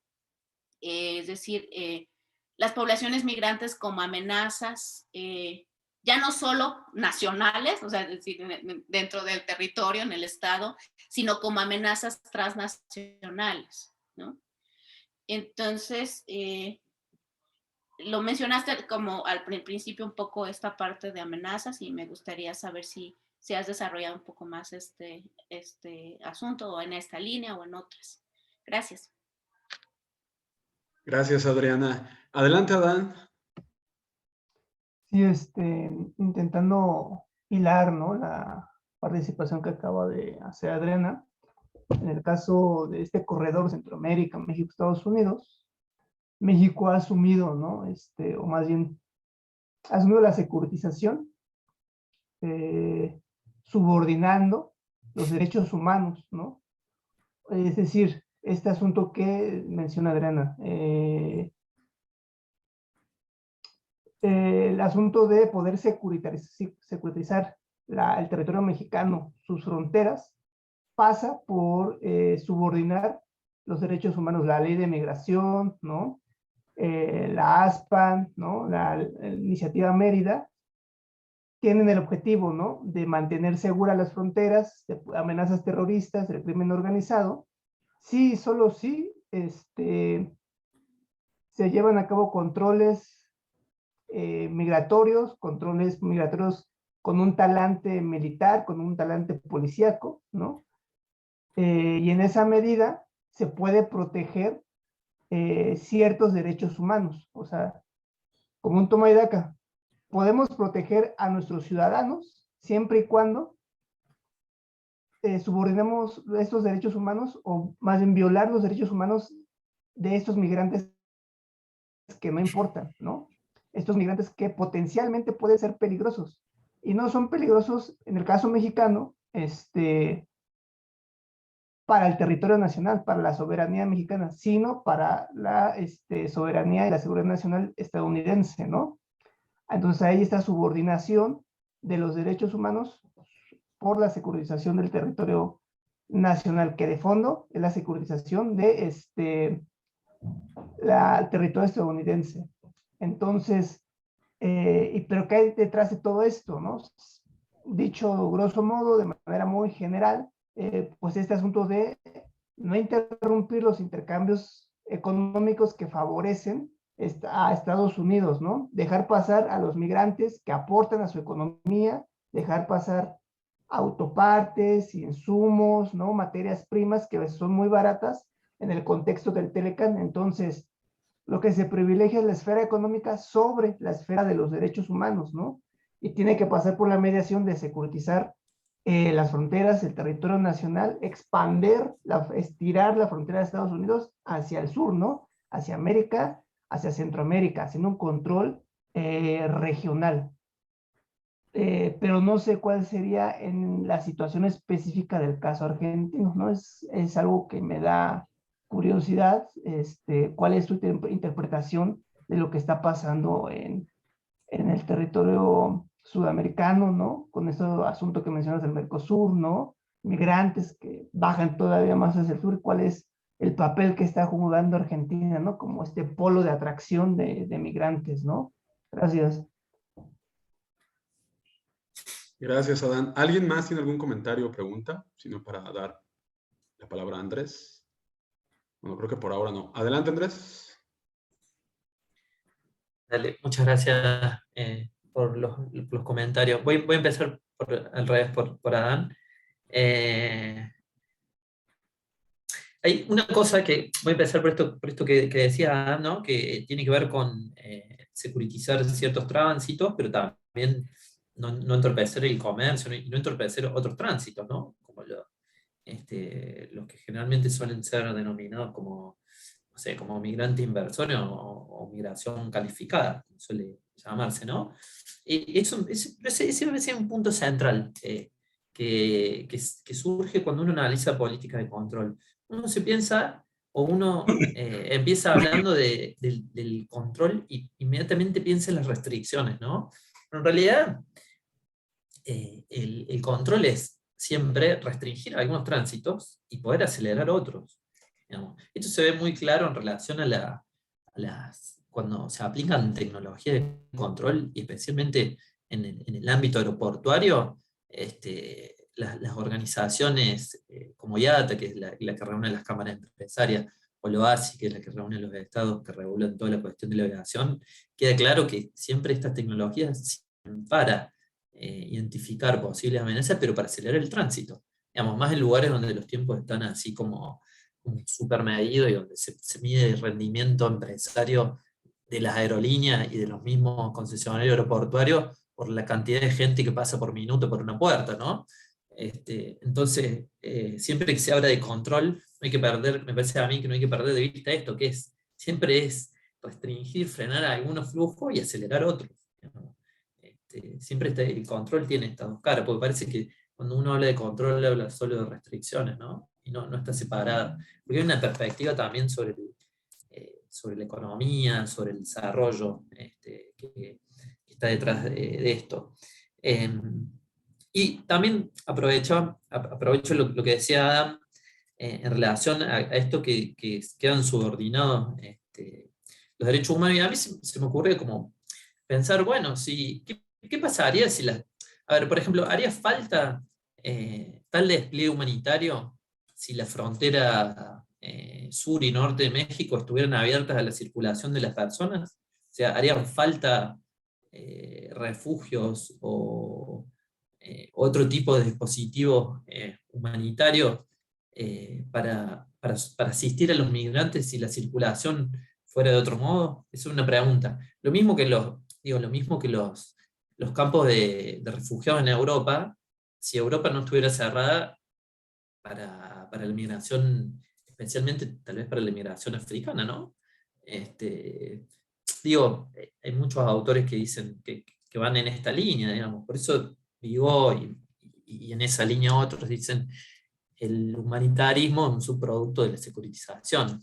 En el momento que vos cerraste la frontera, tuviste que empezar a poner campos, además externalizaste la frontera, porque la mayoría de los refugiados no están en Europa, sino que están en países periféricos como Turquía, por ejemplo, ¿no?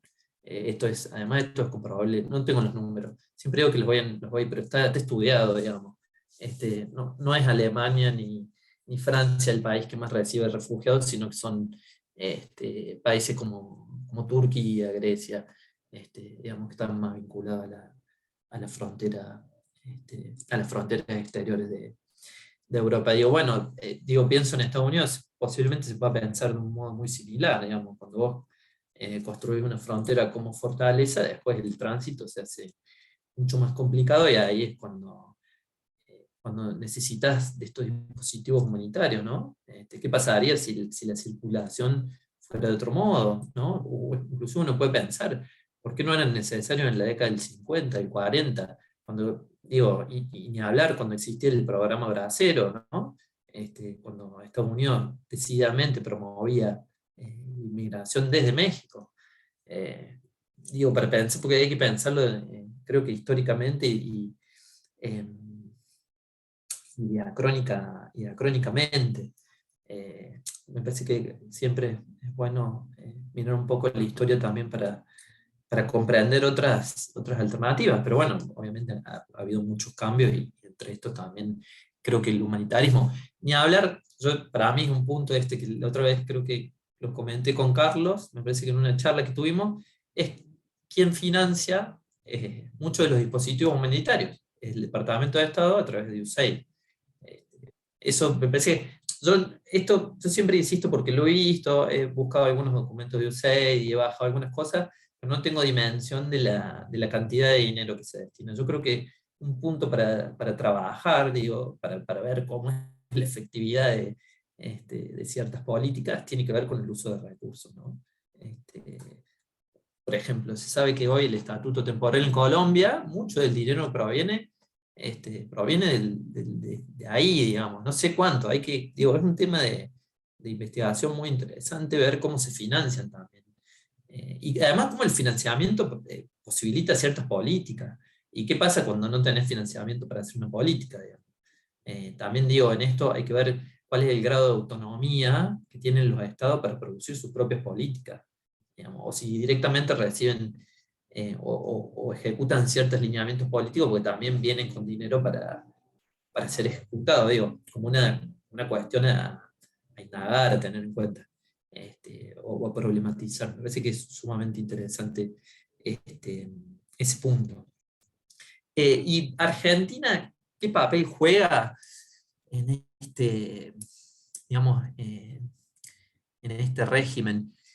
Mira, me parece que Argentina en los últimos años, por ejemplo, porque también hay que tener, yo creo que otra dimensión que hay que tener en cuenta cuando uno mira los casos nacionales, y acá contesto un poco a Adriana también, es lo que tiene que ver con la política internacional, digamos, que yo creo que en parte posiblemente tenga que ver con la explicación de por qué el caso de Venezuela se convierte en un caso humanitario y por qué otros casos no se convierten, digamos. Entonces, muchas veces el reconocimiento de ciertas poblaciones vulnerables, que evidentemente lo son, no digo que no sean, pero sino que el reconocimiento por parte de algunos estados también tiene un interés político, porque se asume como una crítica a otro estado, digamos. Cuando yo reconozco que cuando yo como Estado reconozco que en otro país hay un problema, estoy señalando a ese país, digamos, que me parece que es un poco lo que pasó con Venezuela a partir de la formación del Grupo de Lima en el 2017-2018, donde también se consensa, digamos, los gobiernos, digamos, llamados de la nueva derecha, consensúan este tratamiento humanitario, pero también porque están señalando a Venezuela, no es que era solo humanitarismo, por así decirlo. Que yo digo, en buena hora, a mí me parece que en buena hora que se dé un tratamiento especial a una situación como la de Venezuela, pero podría ser, uno podría pensar por qué nunca recibió un tratamiento de este modo, digamos, la movilización interna en Colombia ¿no? La cantidad de refugiados colombianos que están por toda América Latina y por todo el mundo, pero no se reconoció de ese modo, ¿no? Es como, digo, hay que también leer en estas cuestiones las relaciones internacionales, digamos, y cómo los países también con estos posicionamientos humanitarios también se están posicionando en relación a cuestiones de política, a cuestiones de política internacional. Entonces me parece que Argentina, por ejemplo, en ese sentido ahí jugó un papel importante. Después Argentina jugó un papel, me parece a mí que importante como uno, y esto yo creo que también vinculado a la política migratoria de Estados Unidos, que a veces nos queda más lejos, pero no del todo en relación al desarrollo de los controles biométricos. Argentina fue uno de los primeros países de América del Sur que lo instaló, que lo desarrolló, y que además después asesoró a otros países en la instalación de sistemas de vigilancia, digamos, y de tecnología digitalizados, como Paraguay, como Perú, inclusive como Uruguay. Entonces, me parece que hay que lo que vos preguntás, Anne, es muy interesante, y que justamente ahí apunta esta mirada sobre el régimen sudamericano de fronteras, ¿no? Y ver cómo se constituyen y cómo medidas que toman diferentes países, que pueden parecer desconectadas, en realidad están conectadas de alguna manera en este régimen donde intervienen múltiples actores. Y en esto digo, yo peco de lo que voy a criticar, pero es esta idea del nacionalismo metodológico, ¿no? Nosotros trabajamos con casos nacionales. Entonces yo vine y presenté el caso de Argentina. Pero bueno, hay que tener en cuenta que en todos estos desarrollos de políticas intervienen otros actores y que muchas veces estos lineamientos se transversalizan, digamos. Entonces ahí me parece que yo creo que más que mirar el caso de Argentina, hay que mirar cómo Argentina interviene en relación a los lineamientos que vienen de... Para mí hoy por hoy hay que mirar, voy a ser insistente, repetido, pero hay que mirar a Nurio y Ime realmente, porque me parece que están teniendo un rol muy importante en relación a las políticas migratorias en toda la región. Y sí creo que Argentina se ha acoplado, digamos, a este desarrollo de políticas humanitarias, digamos, siguiendo un poco estos lineamientos más regionales. Y después, y sobre lo que decía Adriana en relación a las amenazas transnacionales, primero que es un tema muy interesante ahí para ingresar y escarbar en la literatura de politización, y me parece que se puede hacer mucho en relación a qué es una amenaza, cómo se ven las amenazas, la distinción entre amenaza y riesgo, que era esto, bueno, que también retomó un poco Janet, digamos, el que ya está criminalizado un delincuente, o esta idea de riesgo, ¿no? De posible, una población que potencialmente se puede transformar en una amenaza, porque además me parece que implican intervenciones diferentes por parte de las políticas, y son formas distintas. Entonces me parece que ahí, digamos, estas amenazas, estos riesgos, me parece que la forma en que están representadas no es un mero detalle, no es lo mismo amenaza que riesgo, básicamente, quiero decir, y posiblemente podamos complejizarlo más y hablar con otras palabras también, digamos, ¿no? Y una de las cosas que sí me parece que es fundamental para comprender la securitización de las políticas, la introducción de algunas cuestiones de seguridad, sobre todo el cambio que hubo a partir del... Yo creo que implica que está vinculado también a la, digamos, ya más en el ámbito de las relaciones internacionales, a la caída del muro de Berlín, al fin del mundo bipolar y a la emergencia de las nuevas amenazas. Entonces, de las llamadas nuevas amenazas. Narcotráfico, terrorismo y trata y tráfico de personas. Y en este sentido, me parece que uno de los actores que hemos tenido un poco en cuenta en los estudios migratorios, pero sí, por ejemplo, los trabajos de Guillermo Mansur Díaz en Brasil, que para mí son muy interesantes, porque además trabaja las cuestiones de humanitarismo, es el rol que ha tenido el UNODC, el organismo de Naciones Unidas contra las Drogas y el Delito, porque ha sido central, digamos, en la definición de lineamientos en contra del narcotráfico, del trata y del tráfico de personas y del terrorismo internacional. Entonces me parece que muchas veces, revisando políticas de control, uno se encuentra en los discursos o en las justificaciones este tipo de discursos sobre el narcotráfico, el trata y el tráfico. Yo les cuento, ahora estoy trabajando en mi actual proyecto de investigación tiene que ver con la securitización y el desarrollo de tecnología de vigilancia en la frontera de Argentina, pero en particular en el litoral, digamos, en la frontera que comparte Argentina con Uruguay.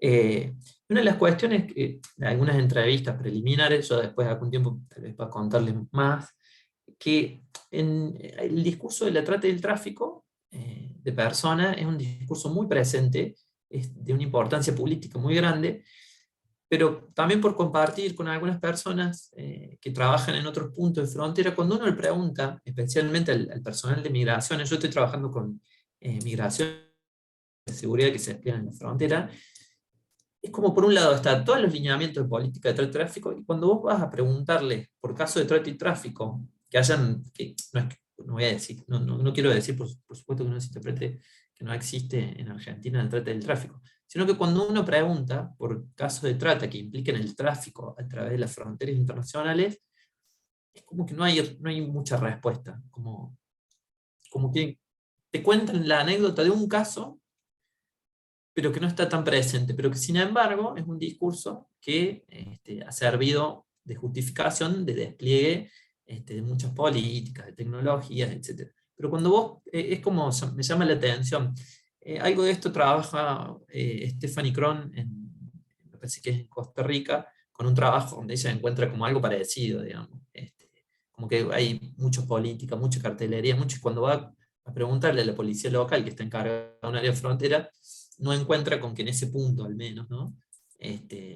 Sea un problema realmente relevante. Pero bueno, igual acá esto lo digo con mucho cuidado porque también puede ser que los casos no se detecten porque haya corrupción o porque o por muchos otros motivos, digamos. Pero entonces llama la atención. Pero me parece que esto el tema de las nuevas amenazas es central, aparece en muchos de los programas de lineamientos políticos de gobiernos y de organismos internacionales. Pero me parece que es un tema súper interesante para indagar y sobre todo para prestar atención con el UNODC, me parece que es un gran tema para profundizar. No les robo más tiempo, perdón. Gracias, Andrés. ¿Alguien más tiene algún comentario? Nos quedan algunos minutos. Creo que ha sido un diálogo bastante interesante y fructífero. Rocío, adelante. Respecto a esto que se fue como englobando dentro de la discusión del tratamiento de los derechos humanos, recordar esta pues, discusión de lo que señalaba la maestra Janet relacionado a lo que se plantea a discurso como llano, digamos, en derechos humanos. No sé si les viene a la mente esta cuestión de cuando se califica a un delincuente y llamar al delincuente como que no tiene derechos humanos o que no está sujeto a los derechos humanos. Y en el discurso del cotidiano, gente que comenta, pues es que no tiene ningún provecho a llevar una denuncia porque entra a derechos humanos y los saca de un apuro ante la ley. Este descrédito de lo que significa el discurso de los derechos humanos en un discurso del cotidiano en sí, pero también esta dinámica de tratamiento ya en términos de la normativa internacional del barniz, de lo que comentabas, Andrés, del barniz de este rostro humano, que también nos da cuenta en el tratamiento de temas migratorios cuando se alude a esta pues la discusión que hubo sobre tema migratorio, y yo lo pongo en el planteamiento de México-Estados Unidos, en cuanto a una petición de un apoyo que se tendría que mandar a Centroamérica, y se mencionaba que en ese momento el Capitolio tendría que haber autorizado ya desde hace algún tiempo un aproximado de 4,000 millones de dólares para apoyo a Centroamérica. Y sin embargo, en este doble discurso que a veces se da en cuestión de los derechos humanos y esta geopolítica que se plantea en términos migratorios, no se dio ese apoyo, pero en cambio a Ucrania se le da un apoyo de 30,000 millones de dólares para apoyar la guerra, y cuando se está hablando de un discurso de paz, ¿no? Eso en términos de lo que corresponde a ese doble discurso en cuanto hablamos del tratamiento de derechos humanos aplicados en temas de migración. Y ahora, en cuanto a lo que corresponde al tratamiento nuevamente geopolítico de esta migración de Venezuela y Colombia, en el caso particular de Argentina, ver cómo va a representar el próximo proceso electoral a finales de este mes en Colombia, en cuanto a lo que se va a disparar en esta dinámica de una migración que a veces no es tan tratada en los medios de comunicación, ¿no? ¿Cuántas veces escuchamos de la urgencia de ayudar, de apoyarlo a la gente que vive en Colombia y que se ha tenido que desplazar, y que esta migración a veces ni siquiera es tomada en cuenta y ni siquiera reconocemos la urgencia de asomarnos a ver qué está sucediendo en un país sudamericano como lo que abarca la problemática de Colombia? Bueno, hasta ahí dejaría el tema de este planteamiento de los derechos humanos vinculados a la migración. Gracias. Gracias, Rocío. Por aquí Pablo nos escribe. No sé si quieras hablar, Pablo, o leo lo que escribiste. Léelo, ¿no? Por favor, es que hay mucho ruido. Ok, bueno. Pablo dice que considera que el juego del ajedrez geopolítico es una cosa, el asunto migrante otra. Y bueno, yo quisiera también agregarme solamente a un comentario, porque bueno, lo que estamos viendo detrás de lo que nos presenta Andrés sobre el humanitarismo, y también esto que más bien trabaja Domenech, que tiene que ver con el control humano, es decir, con todo este repertorio de la acción pública para legitimar la eficacia del control y la regularización de las migraciones, pues lo que estamos viendo es que el Estado sigue siendo una parte importante de esta infraestructura de la migración, ¿no? Y aunque vemos también la aparición de los organismos internacionales, algo que ya comentaba Andrés, pues bueno, varios de estos pues son financiados por las grandes potencias, son los que ponen el dinero y los que se respaldan detrás de este control con rostro humano, ¿no? Que a mí me parece interesante este concepto. Y entonces yo te preguntaría, Andrés, y sobre esta cuestión del humanitarismo, ¿dónde queda la sociedad? ¿Dónde quedan otros actores como los defensoras y defensores de derechos humanos? En el caso de México, ¿dónde quedan toda esta serie de casas, albergues y refugios para migrantes que están detrás de la defensa de los derechos humanos? Y que yo, por ejemplo, ahí sí vería más una cara humanitaria que no tiene que ver con este control o legitimidad de los flujos migratorios, sino realmente con intentar brindar mejores condiciones para los migrantes que transitan o que se han asentado en este caso en el territorio mexicano. ¿Dónde queda la participación de la sociedad, que también estaría vinculada, ¿no? Para mí, con esta idea del humanitarismo? Y si dentro de este humanitarismo podemos empezar a pensar en otras dimensiones que se han ido trabajando, por ejemplo, la hospitalidad, ¿no? Que me parece que tiene más un rostro humano incluso que la cuestión humanitaria. y que al final pues estamos viendo justamente toda esta gestión migratoria, ¿no? Donde el gobierno está detrás con mecanismos diversos. Digo, ahora no profundizaste en esto, pero a mí me parece súper interesante este tema que estás trabajando sobre las tecnologías de frontera y cómo estas han aparecido, ¿no? Detrás de, digamos, de estas tecnologías límite, que en el caso de Argentina, pues lo que han hecho es esto que nos comentas, ¿no? La identificación, registro y vigilancia de los flujos migratorios. ¿Qué opinas sobre esto? Estamos ahora con las posibilidades de pensar en algo más allá del humanitarismo, donde el Estado no sea el centro, digamos, de atención y gestión de estos flujos?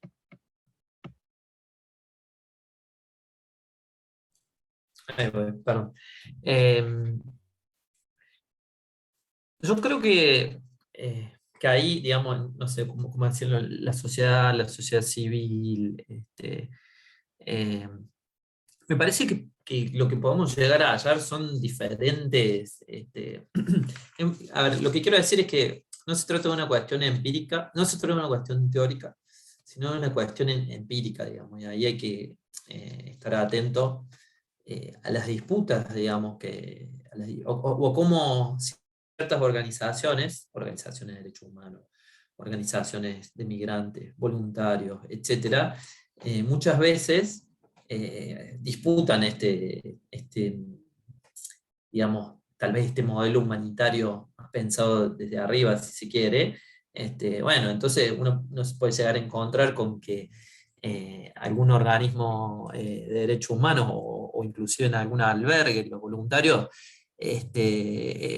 más que comprometidos con reafirmar digamos, este sistema humanitario de control, estén comprometidos con cómo sortearlo, ¿no? Entonces a lo mejor nos vamos a encontrar con grupos de abogados que nos puedan enseñar a utilizar las mismas ventanas o las mismas puertas que utilice el Estado, pero de una manera estratégica, ¿no? Como lo hacen muchos migrantes de manera individual o de manera colectiva. Entonces tal vez nos encontremos con que hay un grupo en un determinado lugar que nos va a decir que bueno, que en realidad nos conviene pedir refugio, no sé, como puede ser el caso de Argentina, digo. Que te convenga pedir de refugio porque mientras tu solicitud esté en trámite vas a estar regular, y como el Estado se está demorando mucho, posiblemente puedes estar regular durante mucho tiempo, y ya como estuviste mucho tiempo regular puedes pedir, digamos, entonces buscar que muchos grupos se organicen para, inclusive hasta digamos, con el mismo financiamiento, sea utilizado de formas estratégicas o con formas de lucha o resistencia. Bueno, no sé, organizaciones hay muchas. No quiero hablar porque me imagino que ustedes saben mucho más, pero han estado las caravanas migrantes, digamos, hay otras formas también que tienen que ver tal vez con armados un poco más autónomos o diferentes tipos de organización, lucha, contestación, que digamos, de alguna manera ponen en cuestión, yo creo que muchas ponen en cuestión la frontera misma, ¿no? La idea de frontera. Pero yo creo que esto digo, es una cuestión empírica, porque ahí uno puede encontrar una variedad, digamos, uno sabe que inclusive dentro de las mismas organizaciones de derechos humanos puede haber disputas por la forma de interrogar al Estado, por la forma de trabajar, o cuáles son los objetivos de cada una de las organizaciones, digamos, o de las resistencias que son tal vez más individuales o más organizadas. Y después, Carlos, sobre el tema de las tecnologías, a mí lo que me llama la atención, y me llama la atención en Argentina y en otros lugares, es que para mí no he recibido la suficiente atención. Hay una cosa que para mí es como muy llamativa, que es que en Argentina, al mismo tiempo que se estaba sancionando la ley, es el momento, digamos, entre el año 2004 y el año 2011, donde se sanciona la ley, aparecen los programas de regularización migratoria, aparece todo este enfoque de derechos. Es el mismo periodo donde se están desarrollando toda la digitalización del control migratorio, ¿no? Entonces, si vos miras el campo de estudio migratorio en Argentina, los trabajos que se dedican a políticas, hay un montón sobre derechos humanos, control, y no hay casi nada, pero casi nada, con excepción de algún trabajo de Eduardo donde yo lo planteé, otro de Silvana Santi, y no sé si hay mucho más, sobre qué está pasando con las tecnologías, y me parece que es un tema que ha pasado desapercibido, a cambiar, que está cambiando la forma de gestión y de control de las migraciones, y que en los próximos años va a ser mucho más, va a estar mucho más presente, y no sabemos, creo yo, esta es mi impresión, no sabemos absolutamente nada. Que no hay ni siquiera forma, yo digo, porque no hay ni siquiera forma de controlar, ¿no?, lo que no se conoce, en el sentido de, bueno, cómo, pensando en cierto sentido, con este enfoque de derecho, con lo que sea, cómo se ponen ciertos límites al Estado, o cómo se controla, y cómo no se puede controlar ni siquiera lo que de alguna manera no se conoce.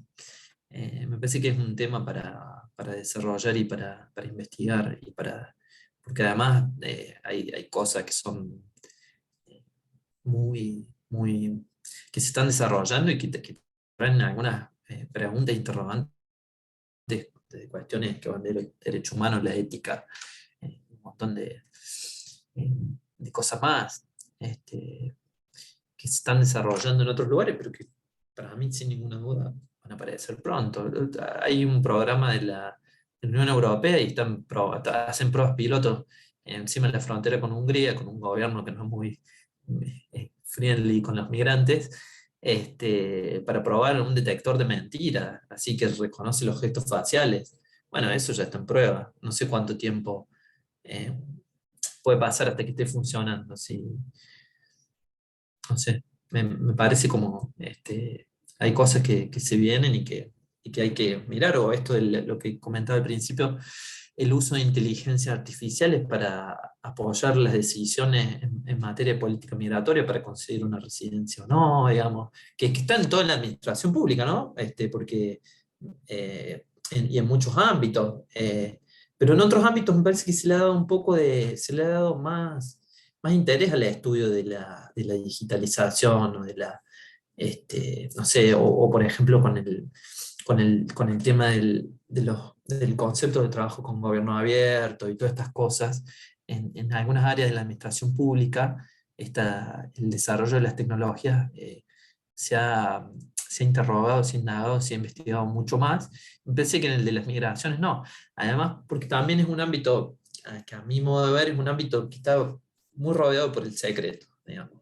Es como que no se accede tan fácil a la información, ¿no? Vos, si vas a un gobierno municipal y le decís, contame cómo estás pensando tu política de gobierno abierto, te va a abrir las puertas y te va a mostrar cómo funciona todo. Ahora, si vos le pedís a un gobierno que te muestre qué está desarrollando en el ámbito del control migratorio para tecnologías, mi experiencia acá en Argentina es que es bastante complejo que la información se abra tan sencillamente. Digo, como pasa y creo que pasa en muchos otros lugares, digamos, ¿no? Y hay lugares donde esta información es más abierta porque está regulada por ciertos organismos, entonces tienen que publicarla sí o sí. No sé si no fuera así, si la publicarían, digamos, ¿no? Hay mucho ahí para indagar, y me parece que se viene y se va a venir indefectiblemente. Yo sostengo eso, no sé, ojalá me equivoque, pero yo creo que sí, que hay muchas cosas que ya se están probando, y que en los próximos años lo vamos a empezar a ver funcionando en la frontera, en los aeropuertos, en pasos terrestres, o en donde sea. Muchas gracias, Andrés, por la exposición y por el diálogo, ¿no?, que has mantenido con nosotras y nosotros.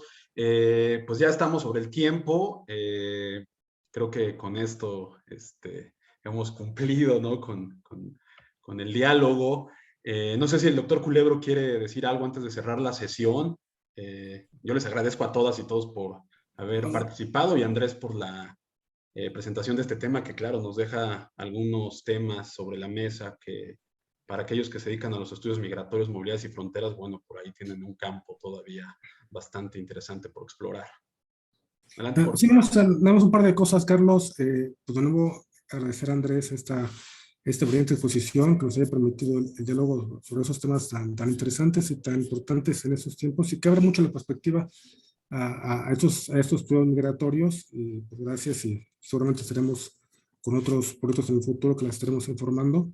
Y bueno, por el lado de aquí de la UAM de Saín, esta fue la última sesión de ese trimestre.